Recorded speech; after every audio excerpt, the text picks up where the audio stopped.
Hola, soy Saskia Blanco, higienista en Clínica Beltrán, y hoy os voy a hablar de los síntomas de la enfermedad periodontal, conocida como periodontitis.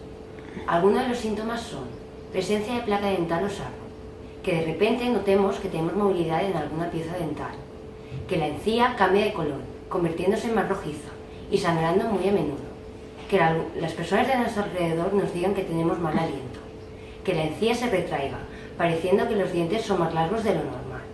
Todos estos son signos y síntomas de la enfermedad periodontal. El tratamiento básicamente consiste en quitar la principal causa, que son las bacterias. Para más información, acude a Clínica de Beltrán. Aquí estaremos dispuestos a ayudarle. Un saludo.